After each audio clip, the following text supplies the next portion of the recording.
আপনার এত কথা জানেন না, এখন থেকে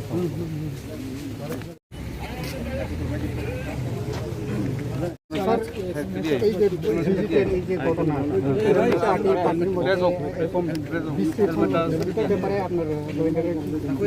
দেখুন, যেখানে আপনারাও জানেন সবাই, সমস্ত ভারতবাসী, ত্রিপুরাবাসী সবাই, যেখানে কমিউনিস্টরা শাসন করেছে, সেটা ত্রিপুরাই হোক, ওয়েস্ট বেঙ্গলই হোক, কেরালাতেই হোক, সব জায়গার মধ্যে আমরা দেখেছি যে যেভাবে ওরা তৎকালীন সময়ে শাসন চালিয়েছে। তো এর যে রেশ, আজকে কেরালা বাদে দুটো জায়গায় ওরা নেই কমিউনিস্টরা, কিন্তু তাদের যে কালচার এখনও কিন্তু অনেক পার্টির মধ্যে সেটা রয়েছে। এবং আমাদের ভারতীয় জনতা পার্টি এবং আমাদের যে সরকার, আমরা বারবার বলছি, কোনো অবস্থায় মানে যে ধরনের তাণ্ডবলীলা ওরা করে,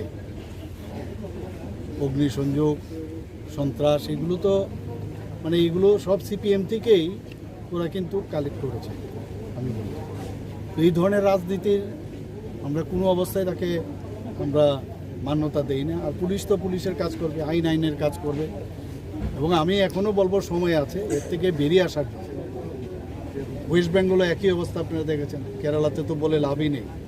তো আমাদের অনেক পার্টির বহু জায়গার মধ্যে বহু ব্যক্তি, সব পার্টির আমি বলবো, কোনো পার্টির এখনও কিন্তু এই যে মানসিকতা কমিউনিস্টদের, সেই মানসিকতা অনেক লোকের মধ্যে এখনও রয়েছে।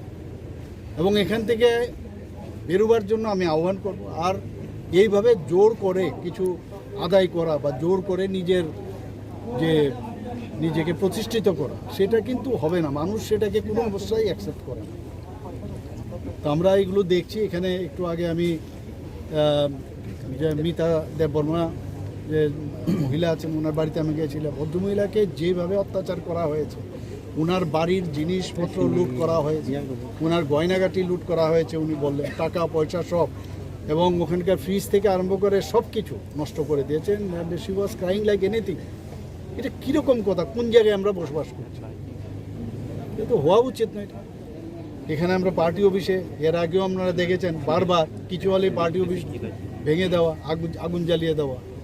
এটা কোনো অবস্থায় এটা মানা যাবে না। এবং আগামী দিন এগুলোর জন্য যা যা করার আমরা করব।